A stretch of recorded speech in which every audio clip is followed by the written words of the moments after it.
The trouble with Tunisia was that there wasn't much to do. I mean, my daughter's junior tennis career took us to Tunisia for 3 tennis tournaments, one each week. And the folks running the tournaments were nice, the room at the resort pleasant, and the all-you-can-eat buffet okay. Fine for 1 week, but after 3 weeks, the same breakfast buffet, the same lunch buffet, well, you get the idea. I was going buggy.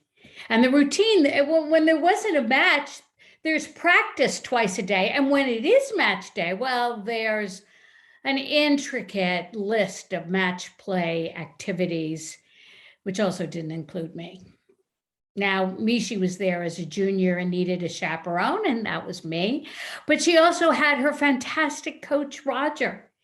And while we had some fun playing cards at night in the lobby, the routine of tennis got pretty boring for me. I mean, even playing cards couldn't ease the ennui. Roger taught Mishi and I this card game that he was fantastic at, and being as competitive as I am, when I lost hands at an alarming rate, well, it made my blood boil.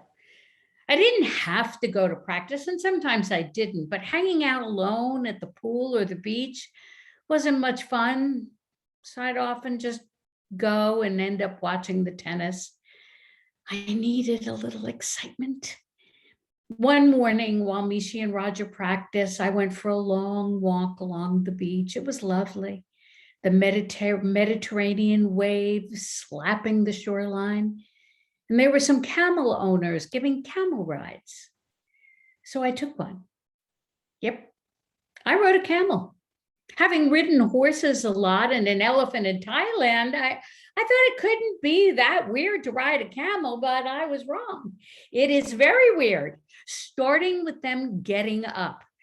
As the camel is sitting down, you climb onto the saddle, and then they rise one leg at a time, and you flop this way and that until you're finally up in the air, and it all feels very strange. And then they start to walk, and you start to sway in your seat, and you feel like you're going to tumble off at any moment. And the guide taking me on the ride encouraged me to let go and put my arms out to get a sense of balance. And I was walking on sand, and I figured, heck, I'll give it a try. After all, if I fall, I'll fall on soft sand.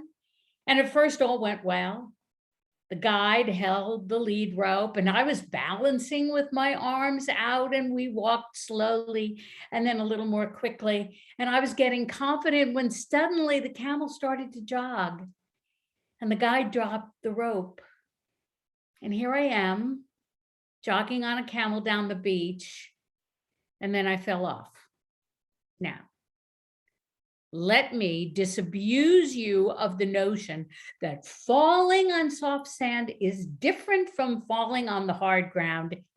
It's not. It's exactly the same. I banged down hard and it knocked my breath out. And the guide asked how I was, and people on the beach were staring, and I didn't want to look like a wuss. So I said, "Oh, I'm fine, happy to get back up." What the fuck was I thinking? I got back on and I finished the ride. And I was proud of my resolve. The next morning, I took another long walk on the beach. And this time, there was a guy riding a white horse and leading a beautiful dark chestnut quarter horse. And he was giving horseback rides up and down the beach. Now, as I had ridden a lot of horses, this didn't intrigue me. But an hour or so later, an emergency developed. The guy riding his white horse accidentally dropped the lead on the other horse, and some screaming kids playing in the surf spooked the horse, who took off running down the beach. Sunbathers scattered, and the guy on the horse is chasing after the horse, who is now coming directly to me. And at that point, with chaos reigning on the beach, I walked into the path of the oncoming horse, and I spread my legs and arms in the air, making as big an X as I could. I tried to look calm, all the time mindful that I might need to dash out of the way if it looked like the horse was going to trample me. And the horse kept coming directly at me. But then, about 4 feet away, he slowed down and walked me. And I picked up the lead, pet his nose, and nuzzled him. The horse owner came over and thanked me for saving the horse. And speaking in perfect English, he continued, "I saw you yesterday riding my friend's camel." I'm glad he brought that up. "You're quite brave, even after you fell off." "Well, thank you," I said, a little embarrassed at the memory. "I want to give you a gift. Meet me tomorrow morning here at the beach and you can meet Christina." And with that, he turned and rode off. Christina. I wondered who Christina was. I went back to my room, though, with a little spring in my step. I mean, having felt so unuseful on this trip so far, here I was, a horse hero, and with a great story to tell the others at lunch.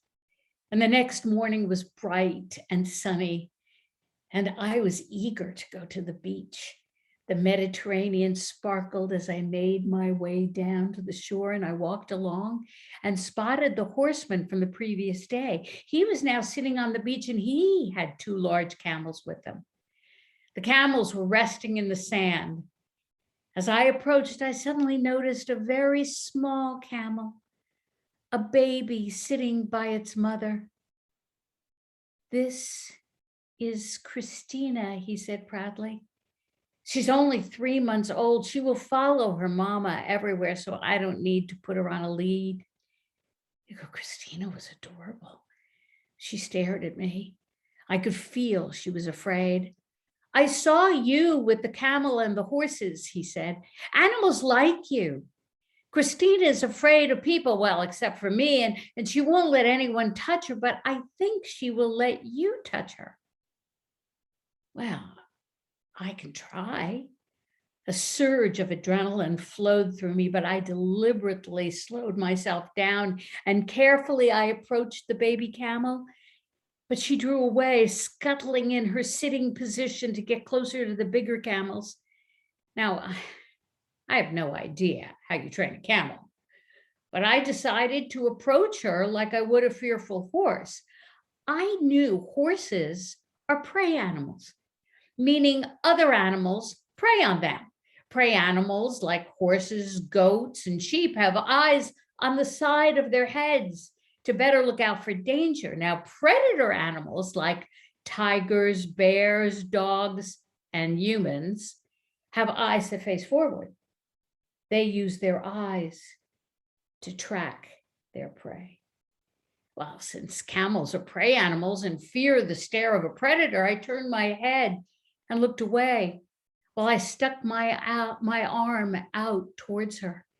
And hand outstretched, I moved inch by inch towards Christina.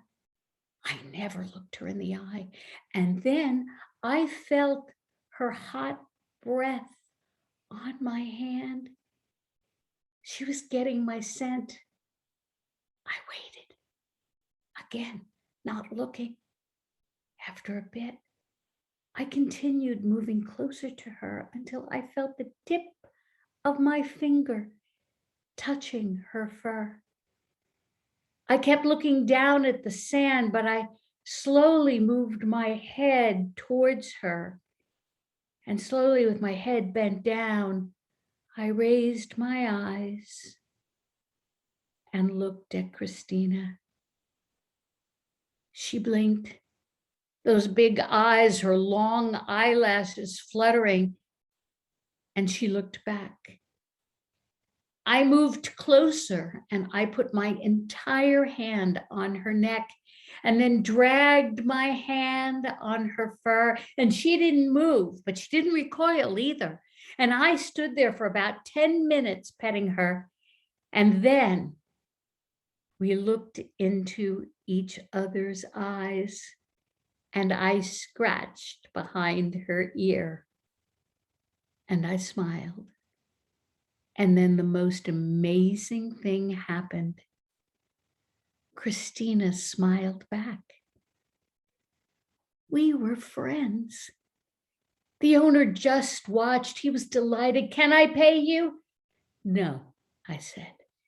This is my pleasure. And Christina and I just hung out on the sand, cuddling and playing. Let me take a picture, Christina's owner cooed. And he did. And here it is, Christina and I enjoying a day at the beach.